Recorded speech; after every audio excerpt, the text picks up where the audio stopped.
Hello welcome back to me సేవ madam channel. అందరూ ఎలా ఉన్నారండి? ఈరోజు మనకి పాస్పోర్ట్ కొత్తగా పాస్పోర్ట్ తీసుకోవాలనుకుంటే కనుక ఇది వరకు ఒక రూల్స్, ఇకపై ఈ 5 రూల్స్ని అయితే కనుక మన గవర్నమెంట్ ఆఫ్ ఇండియా యాడ్ చేసిందండి.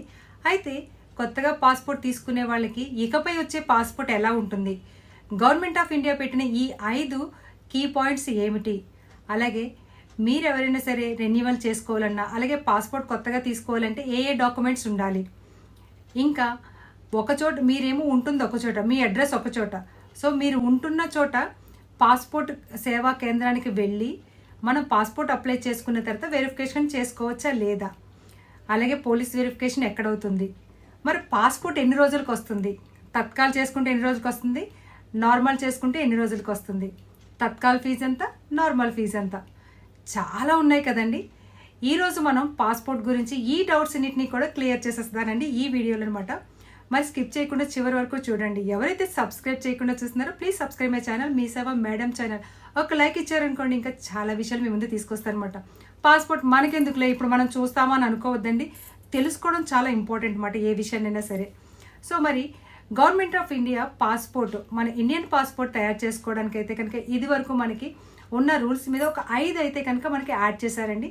అవి ఏంటంటే కనుక ఒకటైతే కనుక స్టాండర్డైజ్డ్ బర్త్ సర్టిఫికేట్, రెండైతే కనుక secured digital addresses, colour coded passports మూడోది, నాలుగోది అయితే కనుక ఎన్హాన్స్డ్ ప్రైవసీ, 5 అయితే కనుక ఎక్స్పెండెడ్ పాస్పోర్ట్ సర్వీసెస్.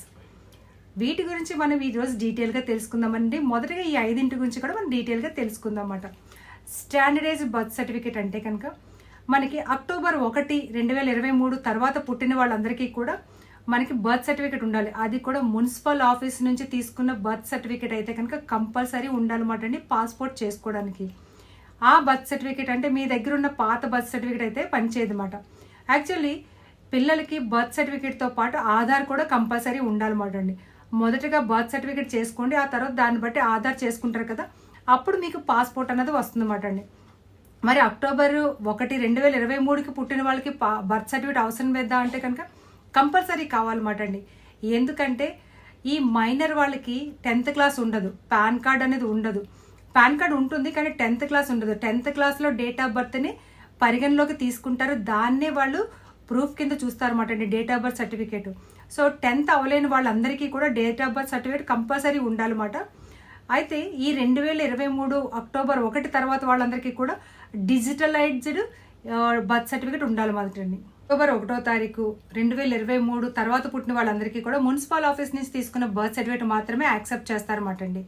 మరి రెండో దానికి వస్తే కనుక డిజిటల్ ఎంబెండింగ్ ఆఫ్ రెసిడెన్షియల్ అడ్రస్ అంటే కనుక మీకు మామూలుగా అయితే మనకి ఇదివరకు ఉన్న పాస్పోర్ట్ ఎలా ఉండేదంటే కనుక అండి, ఫస్ట్ పేజ్లోని మన పేరు, డేట్ ఆఫ్ బర్త్, సర్నేము, మనం ఎక్కడ పుట్టామో, పాస్పోర్ట్ ఎక్కడ తీసుకున్నామో, పాస్పోర్ట్ ఎప్పుడు తీసుకున్నామో, పాస్పోర్ట్కి వ్యాలిడిటీ ఎంతవరకు ఉంది, ఇవి మాత్రమే ఉండేది. సెకండ్ పేజ్ అంటే లాస్ట్ పేజ్కి వచ్చేసరికి ఫాదర్ నేము, మదర్ నేము, ఆ తర్వాత మ్యారేజ్ అయిన వాళ్ళకైతే కనుక వైఫ్ నేము ఉంటుంది, లేదా హస్బెండ్ నేమ్ ఉంటుంది.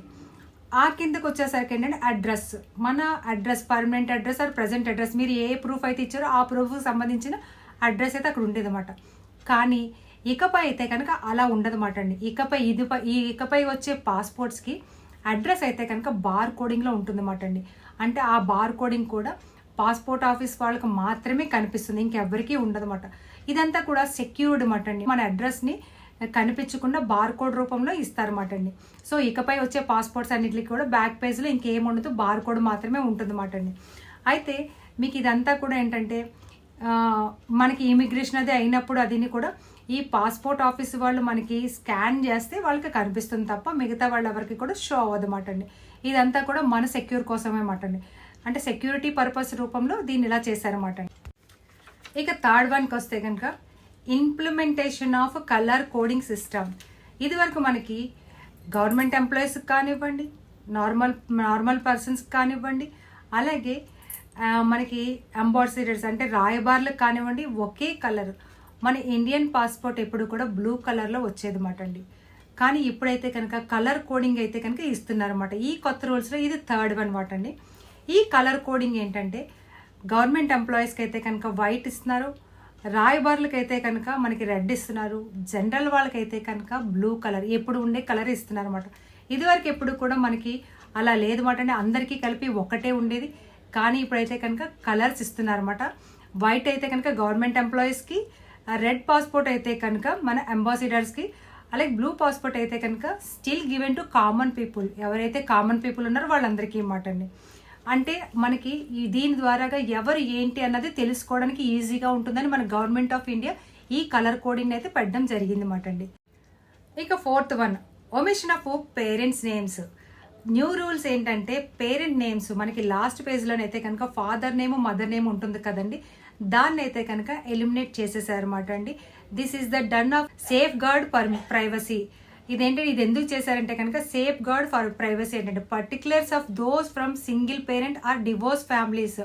అంటే ఎవరైనా డివోర్స్ ఫ్యామిలీస్ ఉంటారు కదా, వాళ్ళ పర్పస్లోని సింగిల్ పేరెంట్ అంటే మదరు ఫాదరు చనిపోయిన వాళ్ళు ఉంటారు చూడండి, అలాంటి వాళ్ళ పర్పస్లోని ఆలోచించి ఈ లాస్ట్ పేజ్లోని మదరు ఫాదర్ నేమ్ అన్నది తీసేయడం జరిగింది మాట అండి. ఇకపై పాస్పోర్ట్లో లాస్ట్ పేజ్లో అడ్రస్ మనకి ప్రైవసీ పర్పస్లోని, అలాగే ఇది సేఫ్గా మన అంటే సింగిల్ పేరెంట్ ఉన్న వాళ్ళకి, డివోర్స్ అయిన వాళ్ళకి వాళ్ళ పేరెంట్స్ కష్టం కదండి అందులో పేరెంట్స్ నేమ్స్ ఎంటర్ చేయడము, అందు గురించి వాటన్నిటిని దృష్టిలో పెట్టుకొని పేరెంట్స్ నేమ్స్ అన్నది తీసేయడం జరిగింది అన్నమాట అండి. అలాగే ఇక లాస్ట్ అయితే కనుక పాస్పోర్ట్ సేవా కేంద్ర. ఈ పాస్పోర్ట్ సేవా కేంద్రాలను అయితే కనుక మనకి ఎన్నుండి ఉంటాయండి, 442 ఉన్నాయండి మొత్తం. దాన్ని అయితే కనుక 600 చేశారండి ఈ 5 yearsలోని.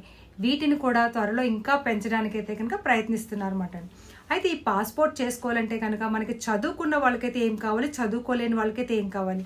చదువుకున్న వాళ్ళకైతే కనుక మీరు 10th class certificate, address proof మాట అండి, ఏదో ఒక address proof. 10th class original ఉండాలన్నమాట అండి. కాలేజీలో ఉండిపోతే మీరు ఈ పాస్పోర్ట్ పర్పస్ తెచ్చుకోవాలి, లేదా ఏంటంటే కాలేజ్ నుంచి స్టడీ సర్టిఫికేట్ అయినా తెచ్చుకోవాలన్నమాట, బానిఫైడ్ సర్టిఫికేట్ తీసుకోవాలన్నమాట అండి. సో అదైనా ఉండాలి, లేదా 10th క్లాస్ కంపల్సరీ అన్నమాట అంటే డేట్ ఆఫ్ బర్త్ పర్పస్లోని. అలాగే మీరు ఇంకా డేట్ ఆఫ్ బర్త్ పర్పస్లోని చదువుకున్న వాళ్ళకైతే కనుక 10th క్లాస్ సర్టిఫికేట్ కంపల్సరీ ఉండాలన్నమాట అండి. ఎందుకంటే దాని ప్రకారమే డేట్ ఆఫ్ బర్త్ అన్నది మనం చూస్తారన్నమాట అండి.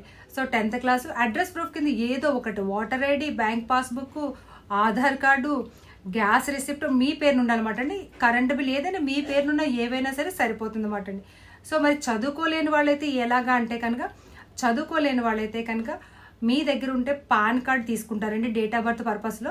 అలాగే అడ్రస్ ప్రూఫ్ ఏదైనా పర్వాలేదు, Aadhaar card, voter ID, driving licence, bank passbook, ఇంకా ఏదైనా సరే మీకు పనిచేస్తుంది అన్నమాట. మీ పేరును ఉండాలి, అందులో పేరు మీరు అప్లికేషన్లు ఇచ్చే పేరు 2 ఒకేలా ఉండాలన్నమాట అండి.